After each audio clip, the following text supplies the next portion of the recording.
जिसने समय के महत्व को नहीं समझा, ये मान लीजिए कि समय उसको नहीं समझेगा। समय बड़ा कीमती होता है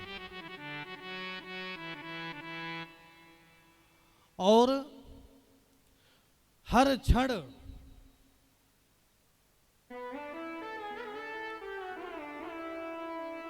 एक बड़ी सुंदर सूक्ति है संस्कृत की।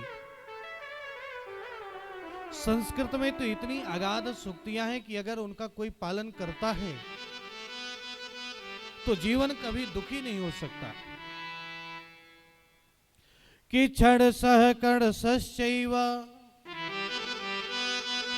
विद्यामर्थं च चिन्तये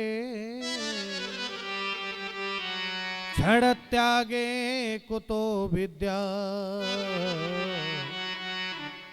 कण त्यागे कुतो धनम। विद्यार्थी काल है, विद्यार्थी जीवन है, और ये जो विद्यार्थी जीवन होता है ना, ये समय के महत्व को थोड़ा सा कम समझते हैं। जब माता पिता गुरु अगर समझाते हैं कि बेटा पढ़ाई करो, पढ़ाई करने से तुम्हारा भविष्य बनेगा, तो सोचते हैं ठीक है आज तो नहीं, कल से पढ़ेंगे। कल आ जाएगा तो कल का कल, कल से पढ़ेंगे, परसों से पढ़ेंगे।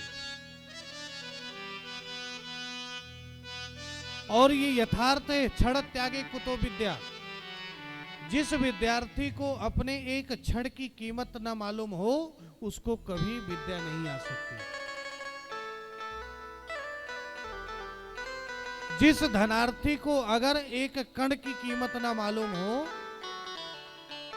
एक कण की अगर कद्र ना करे, वो कभी धनी नहीं हो सकता।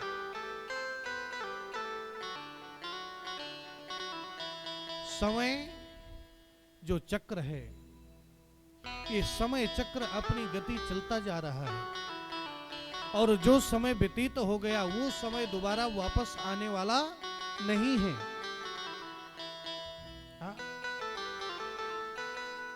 दोबारा वो समय वापस नहीं आएगा। अगर हमारी गाड़ी 6:15 बजे की है, हम 6:30 बजे स्टेशन पहुंचे, गाड़ी छूट जाएगी, वापस घर आना पड़ेगा। लेकिन अगर वही समय से पहले अगर हम पहुंच जाएं तो आराम से हमारी यात्रा होगी। ठीक उसी प्रकार ये जीवन यात्रा है। अगर हम समय पर हर कार्य करते रहे, समय पर हमने विद्या अर्जित कर ली, समय पर विवाह संस्कार हो गया। आजकल तो बड़ी विलक्षण बात है, 30 साल का बच्चा हो जाता है, माता पिता बोलते हैं बेटा विवाह कर लो, कहता है अभी नहीं, पहले मैं अपने पैरों पर खड़ा हो जाऊं, उसके बाद विवाह करूंगा।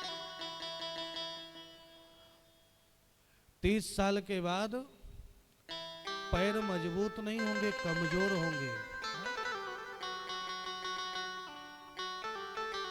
आजकल जो है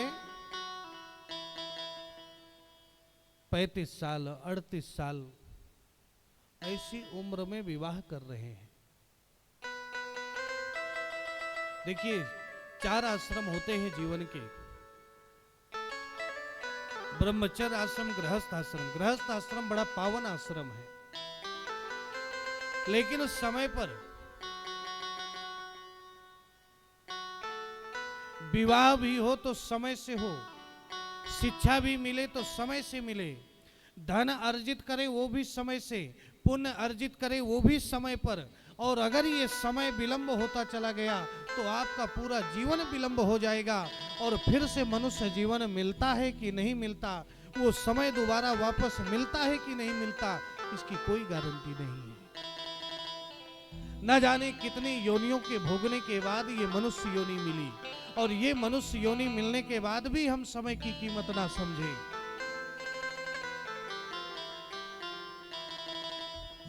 समय हम गवा दें, इस जीवन को गवा दें। एक एक क्षण जैसे समय व्यतीत होता है ना, समझ लीजिए कि हमारा जीवन व्यतीत हो रहा है। जितनी अवस्था हमें मिली है, जितने वर्ष हमें जीना है, उतने वर्ष हम जिएंगे। चाहे उस अवस्था को हम सोने में गवा दें, चाहे खेलने में गवा दें, चाहे कुसंग में गवा दें, चाहे सत्संग में गवा दें।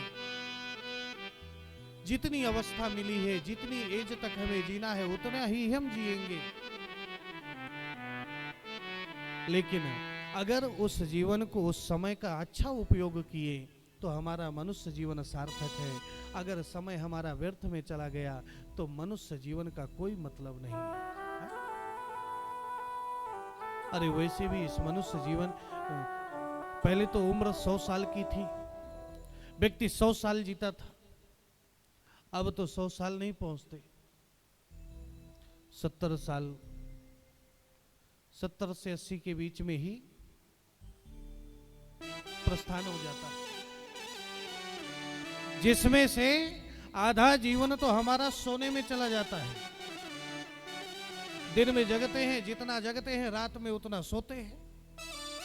तो अगर हमने जो है 70 साल जिया, तो अगर जोड़ेंगे तो 35 साल तो सोने में चले गए। कुछ 5-6 साल, 10 साल तो बचपन में खेलने कूदने में चले जाते हैं, बाल्यावस्था में। अगर उस अवस्था को भी माइनस कर दीजिए, खाने पीने, घूमने टहलने में जो है, जो समय हम व्यतीत कर देते हैं, बहुत थोड़ा समय हम जीवन जी रहे हैं। और उतने भी समय में अगर हमने भगवान का नाम नहीं लिया, भगवान का भजन नहीं किया, तो समझ लीजिए कि ये जीवन हमारा व्यर्थ है। कि श्वास श्वास पर कृष्ण भजी, वृथा श्वास जनि खो।